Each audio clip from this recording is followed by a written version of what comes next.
Hi guys, so today I am going to be doing the spooky book tag. I know this sounds very similar to a tag I did last week, but I assure you they are different. I was tagged by my friend Stacy over at Stacy Stories. I'll leave a link to her video in the description box. I absolutely love her channel. You should definitely go and check it out. So yeah, let's just get started with the questions. So question 1 is Corn Maze. What book had you confused and lost from the very beginning? So for that, I'm gonna go with Daughter of Smoke and Bone by Laini Taylor. I'm sorry it's so reflective. This is a library copy. I was really trying to rack my brain for a book that really had me confused, but I don't really think there is one. So this book, it's very, like, you don't really understand what's happening until, like, more than halfway through the book, then everything kind of clicks together.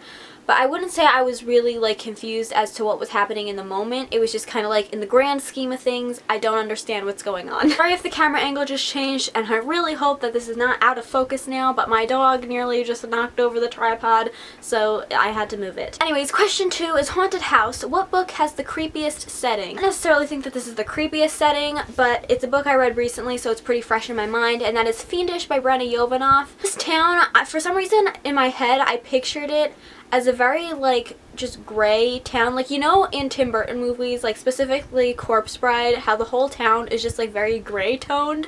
That's how I pictured this town, and that's just like a very creepy setting to me, but I also like really love it. Question 3 is Ghost Boyfriend. Who is your eternal book boyfriend? For that, I'm gonna have to go with David from The Last Dragon Chronicles, which of course you guys know is my favorite series, and he will always be my favorite book boyfriend. Question 4 is Caramel Apple Sucker's best dang Halloween book ever. I feel like I'm doing a lot of repeat answers from the last tag video that I did, but I'm gonna have to go with Coraline by Neil Gaiman. I don't reread books a lot, but I did reread this one this year. I read it last year during Halloween, and then I read it this year during Halloween, so I just feel like this is a really great Halloween book. Question 5 is Vampires and Everything. What is your least favorite Halloween trope?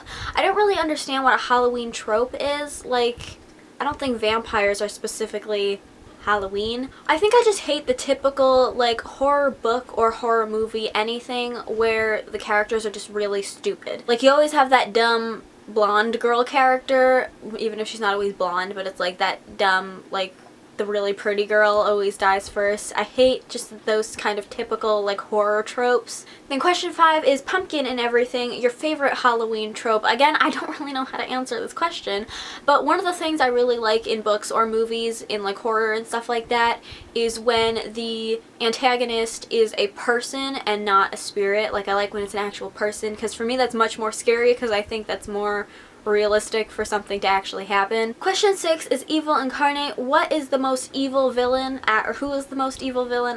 That question got all kinds of messed up. I definitely say the most evil villain for me is Umbridge from Harry Potter. I'm not going to get the book out because it's in like a stack of books over there, but she's definitely like the worst villain ever, like even worse than Voldemort. I just hate Umbridge. Question 7 is Ouija Board, a book that messes with things that you don't want to be involved in.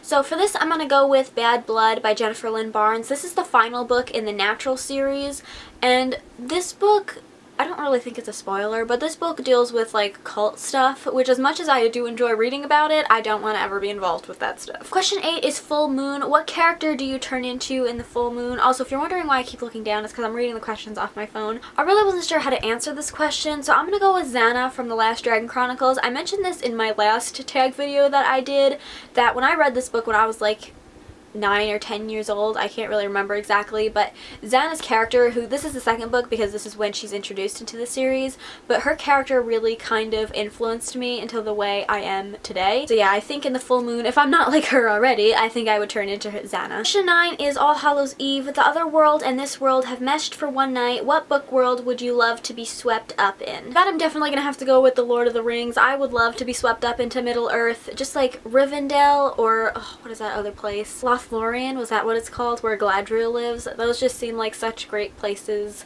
specifically for reading. Question 10 is Voodoo Doll. What author would you love to take control of and make them write you anything you want? Could I use this book often enough? Definitely Krista Lacey, because I want more books about these characters. 11 is Black Cat. What red flags do you look for when first starting out a book?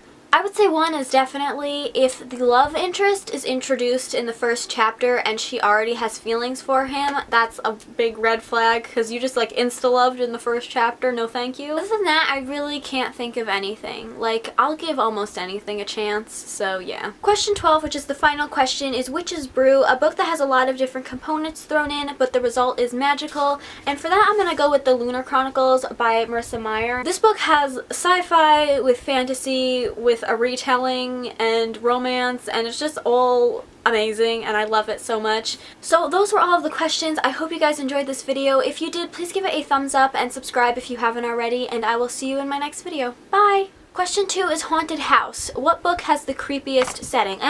Recently, so it's pretty fresh in my mind. Is that, what, jeez. What is, like a, what is this called? What is this called? What is this called? A retelling, that's what it's called.